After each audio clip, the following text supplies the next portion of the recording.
This week on Avalanche Garage, we changed the front brakes of an Avalanche. This is the easiest brake job possible. These brakes are super simple. Parts are huge. You can actually see them without reading glasses. And the truck is really easy to put on jack stands. And this is like a half an hour job at most. So this, so you can see, this is Chevy 1500, six lug wheels, lightweight parts. All right, there goes the wheel.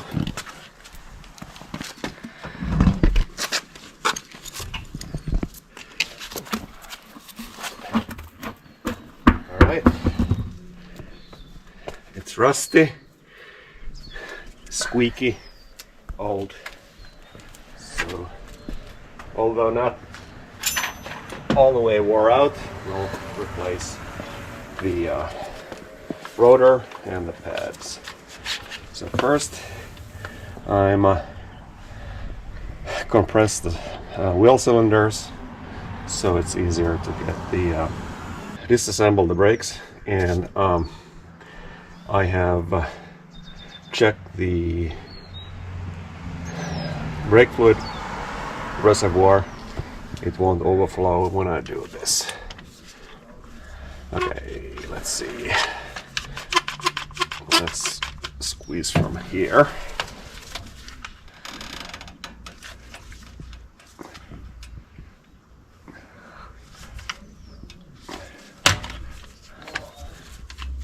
And this has two-pot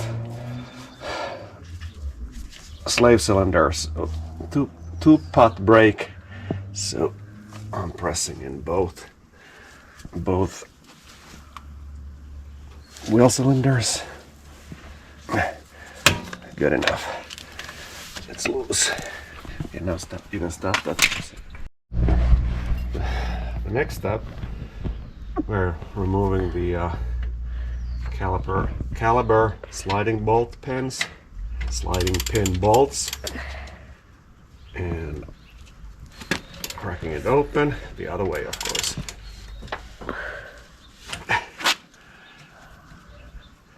And the lower one.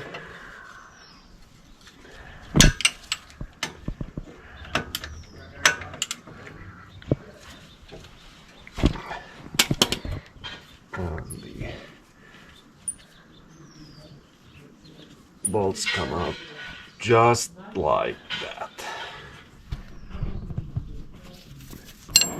I'm counter holding the jam nut here so it won't rotate.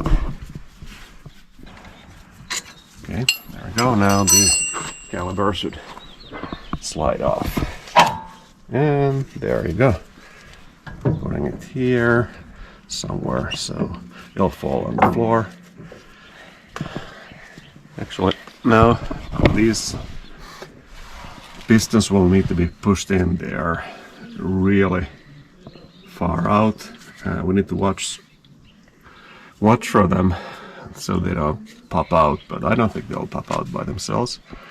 I put a little kink on the soft brake line. I think it'll be fine. I don't have a wire right now to hang it up anywhere. Now we're taking off the pads. So pads have little knobs here on the outside. Let's see how the inside looks. The insides have the same knobs. So these are almost symmetrical, but not quite. These knobs are in different places, and there's a wear indicator here on the inside. So this wear indicator will touch the rotor when the rotor grows a lip here, and or the pad wears out. So the wear indicator that goes on the inside, and the one without the wear indicator goes on the outside. Now we're taking off the actual caliber bracket. So I'm getting a breaker bar. They are usually pretty tight because they are Loctite in. Okay, I'm cracking it open.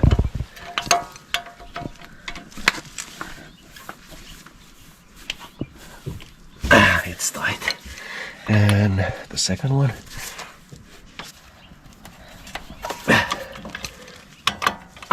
And they are loose. Now, just taking a ratchet, taking the bolts off.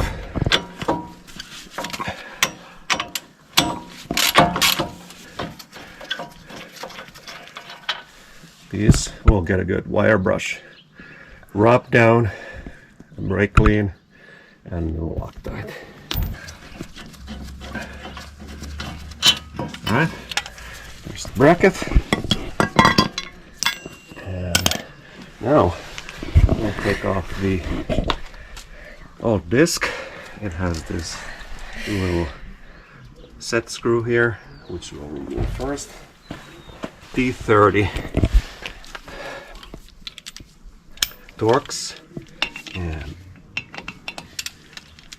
it'll come off like that.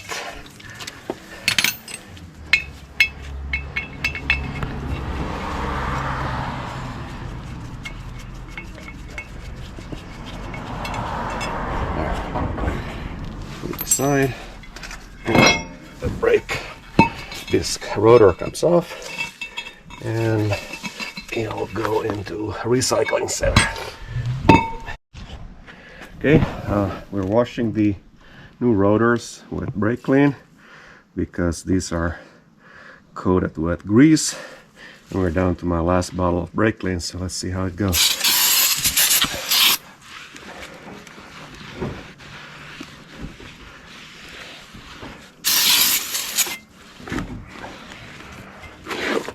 Both sides.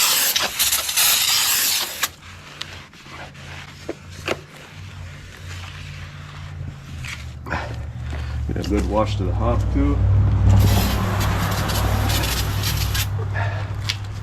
And slap the new rotor on.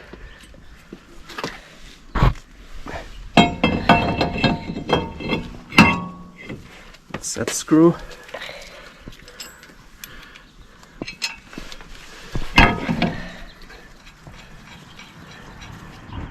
I'm not using any Loctite or anything with the set screws.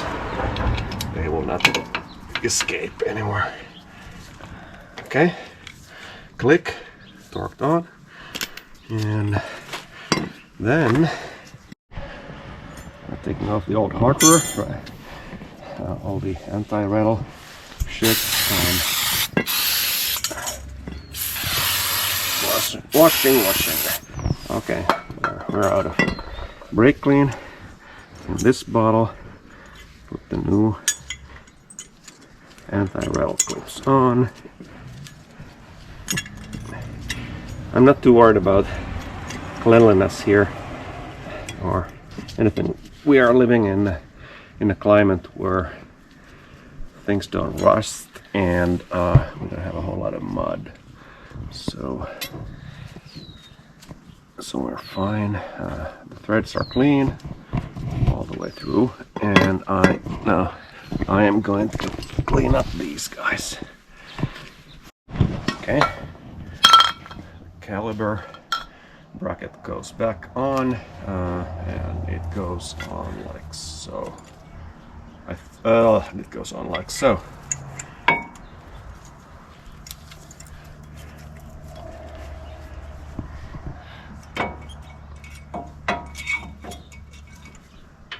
With new thread locker.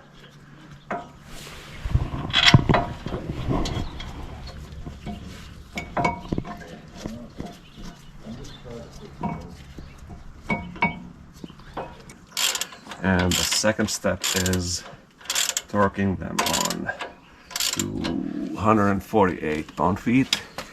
150, no,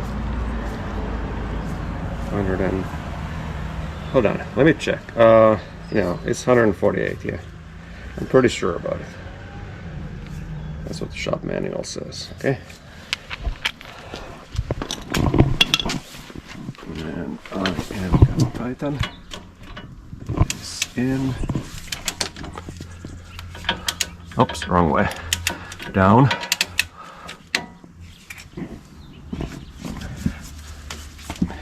And I can't find a good position. Okay, maybe like this. There we go. And the other one.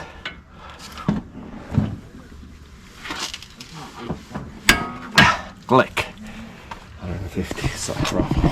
Now I'm squeezing the distance in.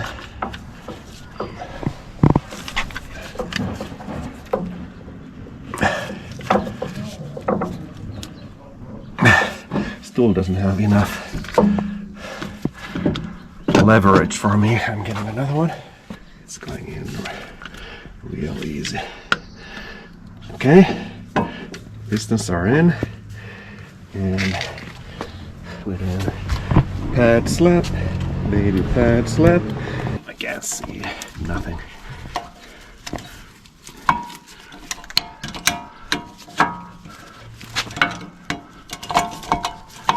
There you go. And the smooth one goes on the outside.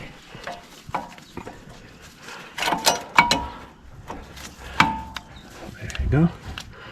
And we'll loosen these thingies. Check the piston surface. They're fine. Good enough. And oopsies, wrong way. I was twisting the brake line.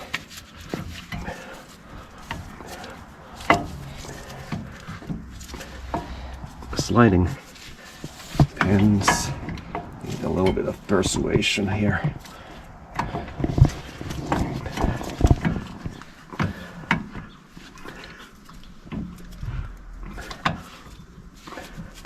Why can't I get it in?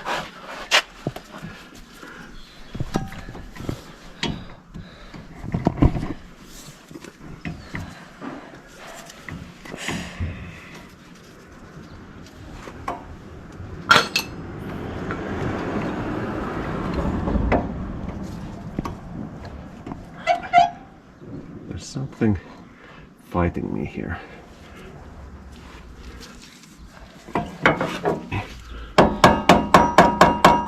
It's not sliding. Why does it not slide?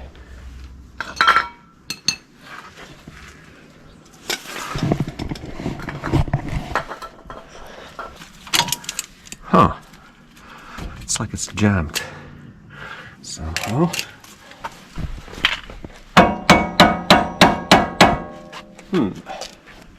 It's stuck.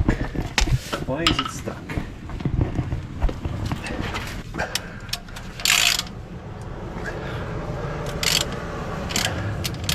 Okay, this is how a half-hour job turns into a 2-hour job. So, of course I didn't check the sliding pins before installing the bracket. So the upper pin is moving freely, the lower pin is stuck, completely stuck. And I got a new bracket. These are like butter, very loose. This is garbage. Well, I mean, the upper pin is okay, lower pin is not. I couldn't even loosen it with the hammer. It's totally stuck. This dust boot has failed and let water in there and it's rusted, and that's why the front brake was squeaking. So looking at the pads, we could even see it here. So the inside pad is worn asymmetrically, and the outside pad is worn less because the caliper didn't move, only the pistons moved in the wheel cylinders and pushed the inside pad, and then yeah, so we'll do it again. I have cleaned up this reman is well, it's cheap, but it seems to be the right part. I've cleaned up the mounting surface so that the paint wouldn't interfere with the tightening of the bolt, so we'll redo it.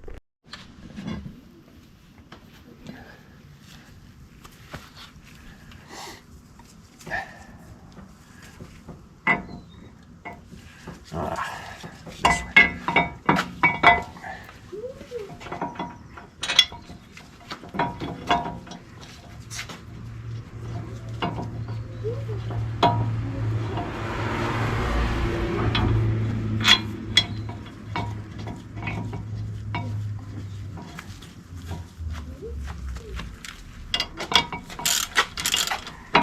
Alright, target to 148.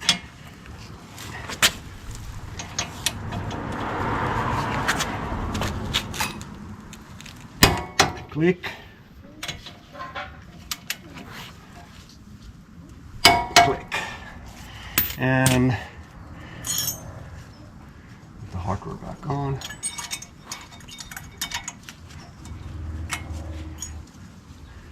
I have new caliper also. Well, remanufactured caliper, but this is, I don't know. I don't like this very much, the idea of putting it on, because I have a good original caliper which is not leaking, and it actually looks better. So I'm using this one. Pads.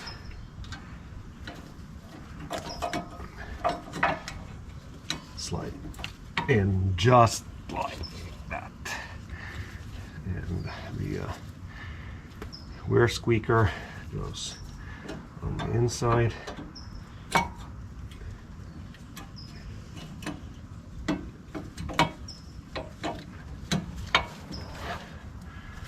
And the caliper goes on. We squeeze in right pins, which move real easy now. No bolts.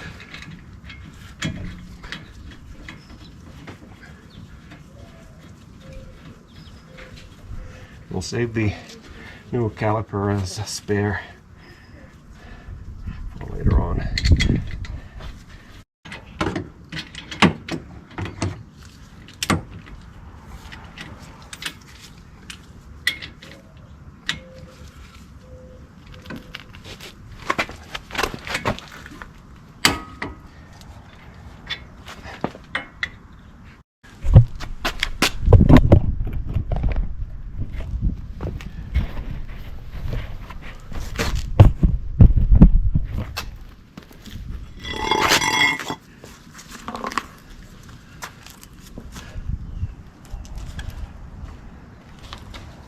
And that was the crisis and the catharsis, and the story arc is complete.